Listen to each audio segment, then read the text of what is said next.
Welcome to Productive Joy with Dr. Christy, where fun meets action.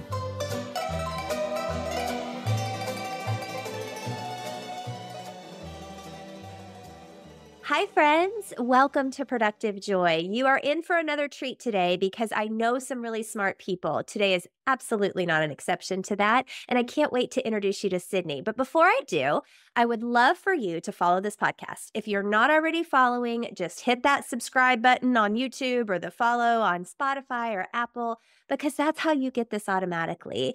And then share it with your friends because you guys, this is free training. This is free personal development, and it's a shot of B12. So I really hope that you'll take me up on that offer. Today, we have Miss Sydney Hughes with us. Oh my gosh. Okay, so she is an entrepreneur. She's also a yogi. She is the mother of 2 young kiddos, 4 and 8. She's a wife, and she's a CEO by day and a personal assistant by night. Sydney, I love that description. Welcome to Productive Joy. Thank you for having me, Doctor. I appreciate being here. Yeah, we're going to have some fun today. So here's the part that I know to be true.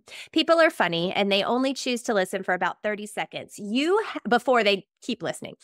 You have such an exciting story. What would you say to people right off the bat that would get them to want to keep listening? I think I'm just here to be of service to future leaders. I want everyone to know that while it's lonely at times, we want to share and learn from our mistakes and our experiences. And I think the big takeaway would be the human aspect of business right now is what we're going to lean into, not the KPIs or OKRs. We're going to lean into the human aspect of doing business and not expecting a fish to climb a tree. I love that. That is, you know what, we can't, because if you measure a fish's ability to climb a tree, it will always feel stupid. So we don't want that. We want our people to feel valued. And that's actually how you and I crossed paths. So we crossed paths at a CEO mastermind.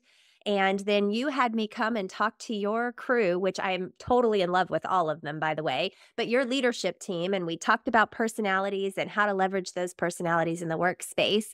That's what you mean when you say human aspect. Tell me about getting the right people in the right seats on the bus, because you are scaling big, girl. So Senior Proof is your company. Why don't you tell us just a touch about that? And then how are you getting the right people in the right seats on the bus? That's a great question. So I founded the company about 4 years ago after caregiving for my father. So Senior Proof modifies homes for the aging population. So we're general contractors that just create safe spaces for our aging community.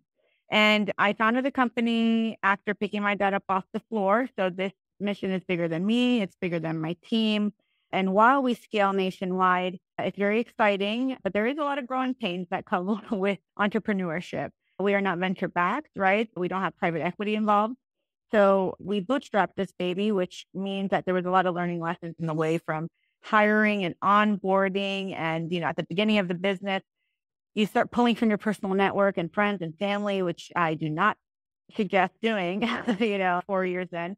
But, these are all learning lessons and they're not mistakes. They're learning lessons, right? That we have learned and grown from. But what I quickly realized is having the right people in the right position is crucial to the success of the company and crucial to just overall happiness working for a company too, right? I equally tell my team, you're going to want to work here as much as I would want for you to work here. And I want you to grow as much as I want you to teach me how to grow. So this is a very collaborative space. But I quickly learned early on is that the more I invested in myself and went to conferences and reading books and meeting people like you that are productive driven and your value and what you bring into our culture and team, it's equally valuable on both sides. But having the right people in the right position is everything. So I require everyone to take the Working Genius before starting the company after the interviewing process. I'm not sure if you are familiar with Patrick Leonci, but he created this great assessment tool that kind of gives everyone what their working geniuses are. So it'll give them your strongest suits, what you kind of like doing, but you can't do it for too long, and what you hate doing. So it's kind of nice because I remember at the very beginning, in the first year of business, I had somebody come in for operations, and while they were managing their practice at that point, and we hired that person, we quickly realized that person needed a repeatable process. And if anybody's worked in the startup space or creating something from nothing, there is no repeatable process. You are creating and pivoting and creating new processes. So instead of letting that person go, right, another company might have just said, this is not working out, just let that person go. I in fact leaned in with empathy and leaned in with kindness and said, well, let's pivot that person into accounting. Maybe accounting would be the best option for them because that's numbers and it is P&Ls and repeatable process and estimating. And that person did end up shining better in that position, right? So understanding that there is a human aspect to business. 80% of it, I think, is human, and people have a lot going on in their personal lives, and how to lean into my core values of being clear and kind, but also expecting work to be done is a balancing act within itself.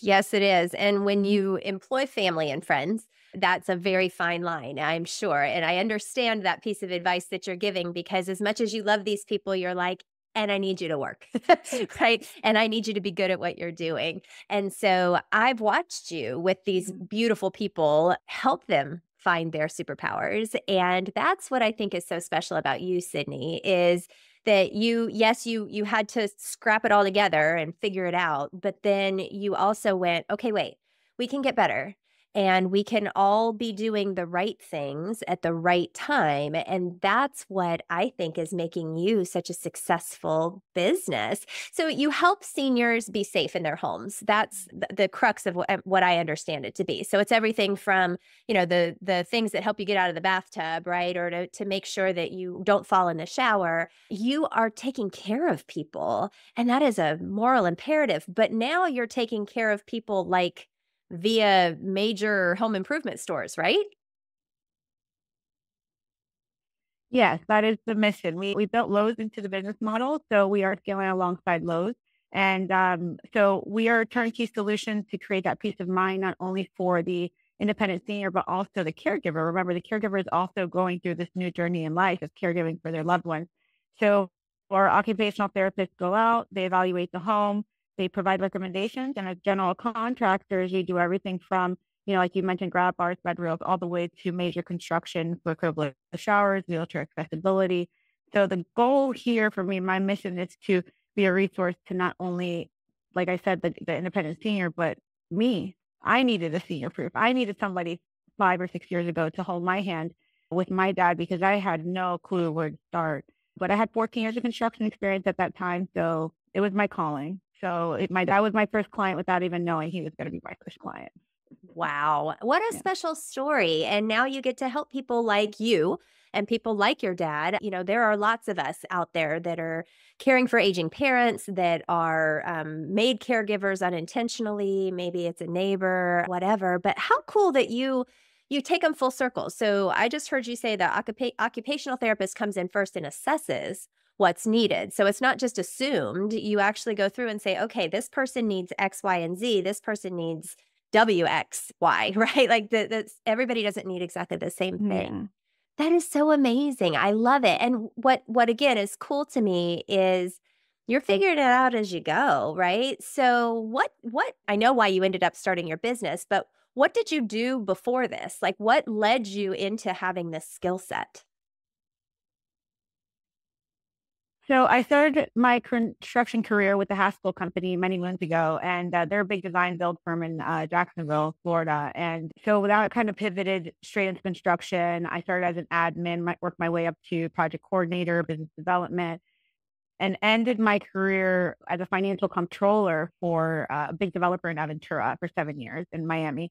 So I'm a construction girl at heart. So now that we are a construction company that pivots into healthcare, this is all new terminology for me. I'm learning every day on readmission rates and being proactive instead of the social determinants of health of it. And so we are a construction company that has an MPI number. So we are a medical provider too. So our occupational therapy, we're creating our own niche, right? On how to, the occupational therapist, for instance, comes in with a medical lens, right? They know how to evaluate the home.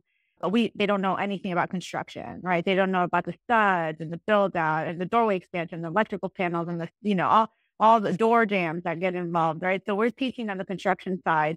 So then we create magic. So they come in with the medical, we come in with construction, and we kind of train them. And we learn from each other. They've taught us amazing things too.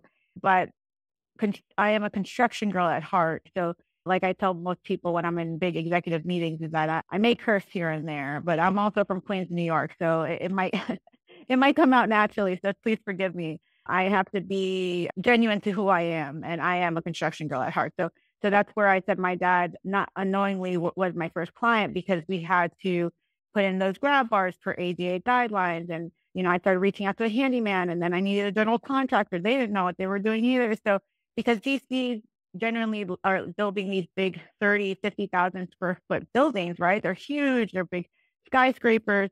We are dealing with the human connection. We're dealing with the patient that has memory care issues. We are dealing with the caregiver that's stressed because that's in rehab and they want the wheelchair ramp installed today because they're coming out today. So there's such a human side of the GC stuff that we're doing that is really it's really just different from we created our own market and it is a blue ocean right now. But I know within the next 5 years, I will have there's gonna be a lot more competitors out there and we just want to make sure that we lean in with empathy and care and with passion, and then profit will follow suit. Well, I think that's the lesson for every leader listening, right? Regardless of industry, is we have to lead with the human aspect. We have to think about who our audience is, who is going to benefit from this product. How can we make sure that they're getting what they need? And then the profit will come. But I think frequently we get that backwards and we don't think about the human side of things. And we just think bottom line, bottom line, bottom line. And the bad part about that is that the people that need it most are the ones that are hurt by that. So, wow, kudos to you for figuring that out and for leading that way. I happen to know that you lead that way within your organization as well. So you care about your people a whole heck of a lot, whether it's bringing them all Cuban coffee in the morning to make sure that they are well caffeinated or that you are empowering them to be leaders in their own space. You do an excellent job of that. How did you learn that side of things? Who taught you that? Believe it or not, I think my mom led with empathy at a very young age. She taught me never to be envious or jealous of anybody, to just shine in my own light. And I think that as an adult, because that foundation was so strong, I genuinely want to see you, Dr. Christy, win. And I would genuinely want to see my team shine. And I want them to grow and be uncomfortable because with growth comes, you have to be uncomfortable to grow, right? So a lot of, especially the beginning, our beginning team, they were very young. So I feel like I had to mentor. I feel like I'm still mentoring sometimes certain positions. And that's what it's all about. Learning from my learning lessons and kind of providing it to them. So I think having that mindset of being a winner, but also wanting to see everyone around me win also and shine in their light, because not everyone, like for instance, if you put me in accounting too long, I'm going to burn out, right? If you put me in certain positions. So making sure, like I said earlier, having the right person in the right place, but then also making sure that they're growing within that position without envy or jealousy or somebody taking my job. Like we never want to create that culture that if somebody else is, I was the last company I was working for, it was a lot of that. Oh, she's too good. She might take my job type of thing culture. And that's terrible to live in, right? People were threatened by my confidence. They're threatened by what I knew or did not know. And I was just there to be of service, right? So not making sure learning from those learning lessons from past employers of what not to do, right? And build and uplifting everyone. And that includes investing in people like you coming into an organization, teaching us things, right? And I always say, I want to learn from people that are smarter than me in certain areas, right? And you are smarter than me in that area. Productivity, understanding the team, keeping it positive. We learned so much from you also when you came in and helped our team. But like in every entrepreneur book, they will tell you that the people that start with you will not finish with you, and that's very hard for me as a leader also to process because I do lead with empathy and I do want to see people win. But when you now notice that they become complacent or they're not growing fast enough, it's hard. It's hard to see those people leave, but we still have a lot of the core still with us. It's just that more people are coming in now, and we're going to be challenged by new people too. And as long as you come in without an ego and you come in with just an open heart and open mind, that's the culture we're trying to create. That's what I want to create. Clarity is kindness, is what I say. So if I'm transparent as to where I'm at and want to create the culture I want to create, I genuinely want to. I think it really does start with the foundation of my mom teaching me to challenge myself, to grow, to win, and not win like it's a competition, but just be a winner and have that winning mindset of like, you're going to achieve it. You're going to be resilient. You're going to be determined. I think really that was a strong foundation that my mom has taught me. And I want to roll that back into the company. Well, shout out to Mama because she's done an excellent job. And I recently heard from a friend that I interviewed on a podcast about the fact that we are all a gift. Every single one of us is a gift. We're just not the gift that every single person needs, right? So if we all got the same gift, we wouldn't be as excited, right? So I might be super excited about a particular gift, but it might not be your thing. So understanding that we are a gift, period. But whose gift is the part that we have to remember. So just kind of a bow on what you just said about your mom, right? She taught you to be you, and she taught you to go in there and be confident in who you were, but she also taught you to pull that out of others. I don't think anybody can be authentically themselves if the person they're talking to isn't also being authentically themselves, and that's what you've done for your people. So that leads me into my favorite question. I always ask, how would you describe or define productive joy? How do I define productive joy? Well, I want to sidebar, and Yeah, I go. wrote that down, by the way. We're all gifts, but not for everyone's gift. That was amazing. Just FYI, I wrote that down. I hope everybody listening wrote that down because that is so true. My productive joy is creating a safe space where not only the team feels heard, right? But they need to be happy working here also, right? Gone are the days where people are coming into work, everybody wants flexibility. This new generation is just different, right? We have to work together and understand everyone's productivity levels too, right? But I think because I lead with clarity and expectations, like these are the expectations, these are the deadlines, these are the OKRs, and people should know where our foundation level is. Now, creating joy out of that is very difficult, right? Because it's still work, right? You still have to work, but we try to bring in people, leaders like you, to come in and teach us how to create a more joyful environment. But then also, there's team culture days, and we do axe throwing, and we do all those fun stuff that we try to company barbecues. We try to uplift it, but day in and day out, we have to create that joy, and I think that comes with safety, creating an environment that you're safe to say, I'm sorry, I'm really having a rough day. I had a rough morning with my kids, or whatever it is, or not that I need to know everyone's personal business, but for sure, if I create that space of saying, for instance, I just came out of surgery a couple of weeks ago. I told my team just this morning, I'm going to be saying I'm sorry a lot. Okay. Like, for instance, I forgot my laptop this morning. I'm sorry. I need to borrow someone else. There's, as long as I lead with creating that space of safety, that we could be vulnerable and we could be human, right? We're not all machines. I think that's where people find joy in working alongside us. And I hope to continue that. But again, I feel like I have not mastered it. I feel like I'm still learning day in and day out of how to really be of service, but also create a safe space of joy. Every single one of us is learning every day. And if we ever stop learning, then that's actually the problem, right?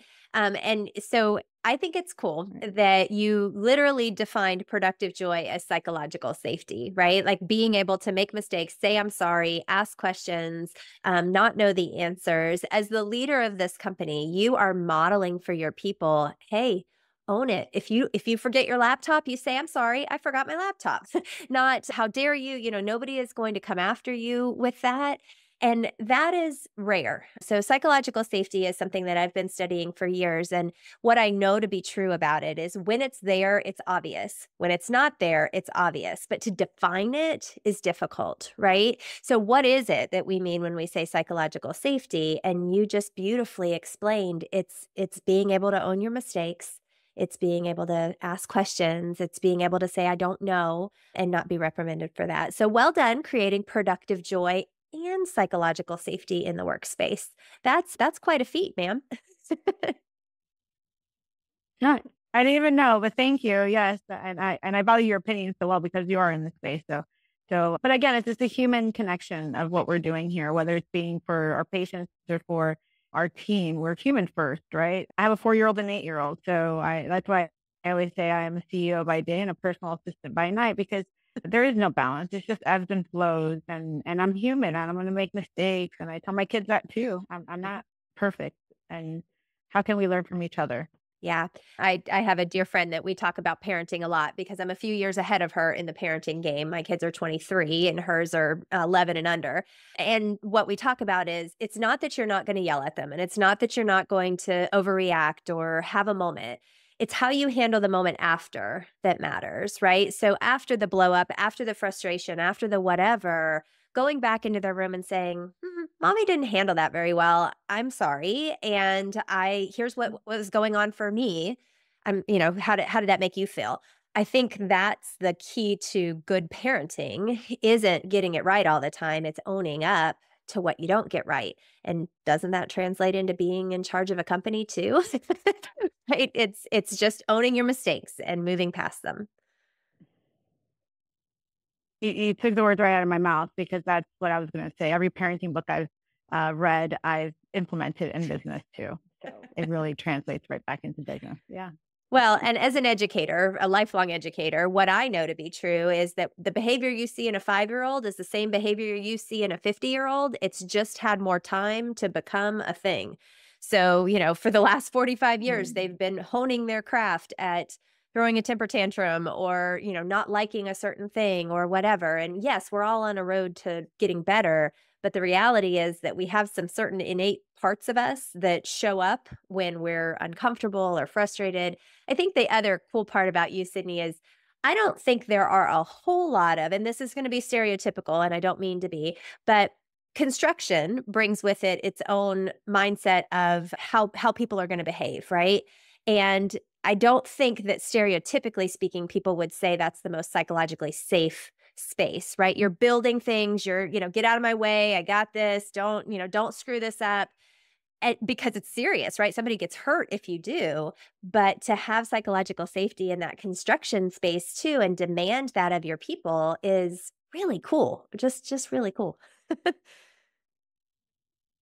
Yeah, I think being a woman in construction also very much helps. I've been on job sites. My first 4 years, I was on the actual job site building the Susan B. Anthony building in Pembroke Pines. So there was a lot of F-bombs going left and right. There was a lot of, there's, and every construction company I worked with, it's very male concentrated. I'm not going to say dominated because Yeah. we're getting there, but concentrated.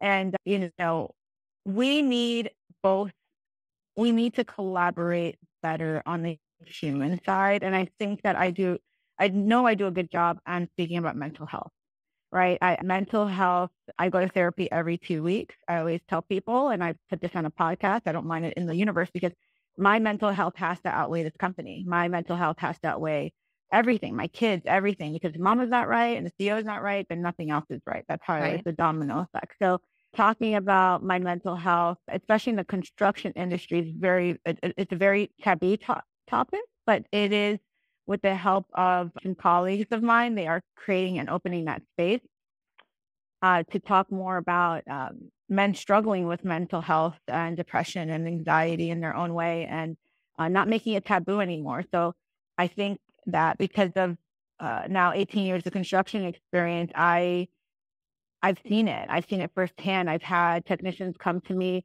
that said that they're struggling with depression, that they're going through a divorce. So the fact that we've created a space that a man could come into my office and say that, I think we're really in the right direction of creating a less taboo space against mental health. Like we have to talk about mental health before anything else. Yeah. I really do believe in that. And that's a testament to you to have that kind of a true open door, right? Everybody says they have an open door policy. We all know that that is not indeed true. Some people's doors might be physically open, but it is absolutely shut to anybody being real. And you've taught people that it's okay to be real. I think, at least in my experience, we're starting to see a shift because those of us that are Gen Xers or even millennials, we're not taught to have a whole lot of emotions. We were taught to, just suck it up, buttercup, you'll be fine. And now our Gen Zers are being taught, you know what? take care of yourself and back off, and you don't have to work every minute of your life. And although for me, sometimes I look at him and go, are you serious? Like, you're seriously taking a day off? Where I never would. I'm learning so much from my younger colleagues and from my own children of not balance. You're right, that doesn't exist, but recognizing that it's okay to slow down, it's okay to say no, it's okay to take care of yourself, and you're creating that for all generations. So again, kudos. Today is a day for me to say, Sydney, job well done. You are doing great things. Oh, stop it. Thank you so much. Couldn't do it without you either, right? You coming in and helping also just is a testament of investing in the right people and not knowing that I don't know it all and it's okay to learn from other people. So thank you for being a part of the journey. Yeah, well, and it goes back to being the right gift, right? Like, I was the right gift for that space. I wouldn't be the right gift to tell people which, place to put the thing on the studs because I don't know anything about that. I know there's that little stud finder. I know that that's a thing, but beyond that, it wouldn't be helpful. So being able to be complementary to others, I think, is the other takeaway that I have from time with you, is that you don't ask your occupational therapist to install the new equipment. You ask your occupational therapist to tell us where it needs to be and what needs to exist. You let people stay in their lanes, you let them be good at their jobs, and we come back to that. We stay in that. As human beings, we really want to do things well, and when we can be equipped to do that, we're likely to stick around. So that's good. So I could talk to you all day, but I can't because people will only listen for about 30 minutes. So I have some rapid fire questions for you. Are you ready? Are you excited? Sure. Okay. Sure, let's do it. All right, let's do it. So, Sydney, what is your definition of fun? My ideal fun day would be being with my children, probably going to yoga in the morning, reading a good book, maybe going to Barnes and Nobles, and then spending the rest of the day with my kids in the pool or by the beach or something. That's my definition of fun. Love it. So a little bit of you time, a little bit of us time. Sounds perfect. Okay, how do you know that you're showing up as your authentic self?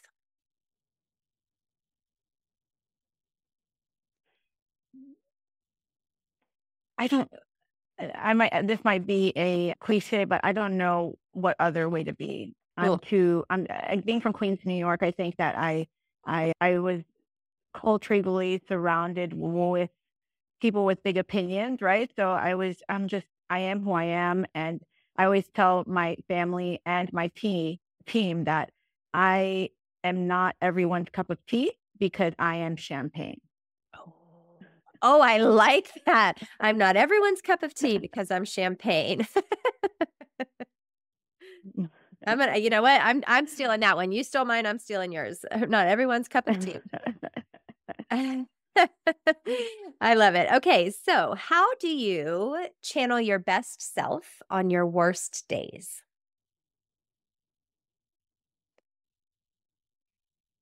I am just coming out of surgery, so I've been recovering for the last couple of weeks. So there's been some days that because I'm always on the go and I'm always working or with the kids, it was really my time to had no choice but to sit around the house for a lot of time and reflect. So I was not at my best mentally. I did reach out to my therapist one day and said, "Can I have a session tomorrow? I would love to vent and share what my feelings were, how I was feeling." And I try not to do it with my husband or my friends and family because we're all a little biased and my husband he's an executive in his own right too, so I don't like to bombard him with things like that. But I found it challenging some days where I couldn't be the best version of myself, so I had to sit back and reflect and say, I need help, and I need to talk to my therapist, or I need to talk to a friend that I don't feel like my best optimal self, and it's okay to ask for help, and that's what I did. Well, and I really like that. I think we frequently forget that we're not an island and we can ask for help. And I think that's the best way to find your best self, is to phone a friend, whether that friend is your therapist or your husband or your best friend or whomever, or colleague.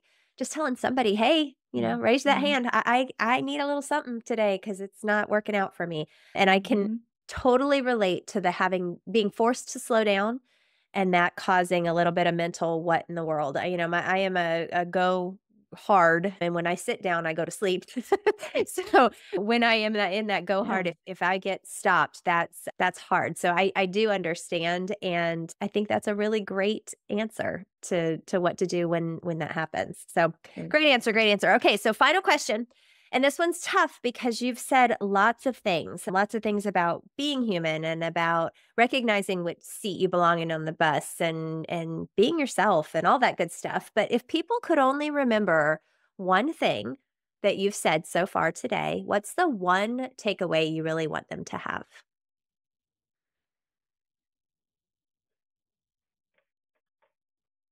I think that we should stop creating fake narratives of people. Mm, Like it goes back to you can't expect a fish to climb a tree. Once you start creating these fake narratives of people in your head or expectations of people too, right? Because then you'll always be disappointed as long as you lean in with the empathy and wanting to be of service, right? I think that naturally the right people will be by your side. But sometimes, we create these fake narratives in our head of like, oh, this person should do it this way, or this person should not take a day off, like you mentioned, or whatever it yeah. is. We create these Yeah. fake narratives because you wouldn't do it. I think that minimizing those expectations will lead to a happier and more peaceful life. Oh, Sydney, that's perfect. What a perfect bow to put on this wonderful gift that is you spending time with us today. I know you're running a company and you've been out for a little while. So now here you are and you chose to spend this time with us. Thank you. Thank you for giving of yourself. Thank you for sharing your brilliance. Oh, thank you, Dr. Christie. I value your opinion and I'm grateful to call you a friend. Right back at you, friend. Right back at you. So, for all of our listeners today, I told you it was going to be fantastic. Thank you for spending the last 30 minutes with us. And if you're really enjoying what you hear, make sure you're following. Go Google Productive Joy. You'll find me on Instagram and TikTok and Facebook and LinkedIn and all of those places because I really want people to know that there are so many different ways that you can turn fun into action.